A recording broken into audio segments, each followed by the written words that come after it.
welcome to the third edition of the weekly news roundup of last week's noteworthy news topics in English for EestiEest.com. My name is Andres, and here are the news items from last week. Number 1, according to journalist and geopolitical consultant Lukos Liros, NATO has become increasingly explicit in its war plans against Russia. In a recent article published on the Atlantic Alliance website, a former U.S. official called for nuclear war against the Russian Federation. These steps clearly indicate the true intentions of the Western Bloc against Moscow and show how NATO is not interested in any alternative to a peaceful solution to the current tensions. Instead of taking the interests of its European allies into consideration, the U.S. is stuck on the idea of maintaining its hegemony status, even if this means dragging its European allies into a direct nuclear confrontation in which the United States maintains that it could successfully execute a limited nuclear strike if necessary. Number 2, last week the Estonian parliament, as well as the presidential palace, hoisted the Israeli flag, another round of virtue signaling at the state level, reminding us that the Ukrainian war was just the beginning.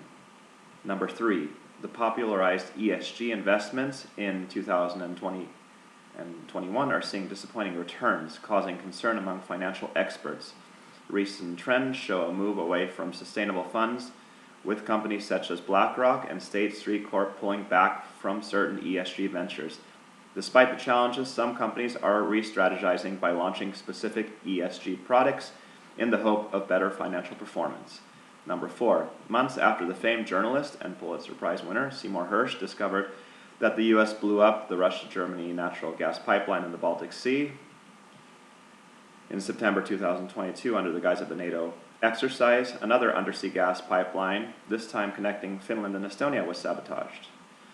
Number 5, as Israel has declared a total siege of Gaza in response to the Hamas attack on southern Israel, the U.S. is trying to get more weapons to the hands of the Israelis. According to the Washington Post, the Biden administration is considering combining a request for more spending on the war in Ukraine with new aid to Israel. The idea would block the far right, referring to Republicans in Congress who oppose the proxy war in Ukraine, but are staunch supporters of Israel.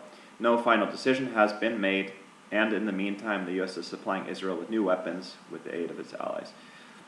U.S. Army Secretary Christine Wormuth is calling on Congress to approve additional funding to keep the U.S. fighting both wars. Number 6, Russian President Vladimir Putin said at an energy conference in Moscow last Wednesday that Russia and Saudi Arabia are quote-unquote highly likely to extend production cuts into 2024 and warned that clashes in the Middle East could affect oil exports with higher shipping and insurance costs. And lastly, number 7, the Israeli intelligence failure was attributed to Palestinian militants using Huawei technology, which is not well suited for eavesdropping by Western and pro-Western intelligence agencies. This theory was later confirmed by former al-Qaeda member and then MI6 agent Ayman Dean. And that concludes this week's news. See you again next week.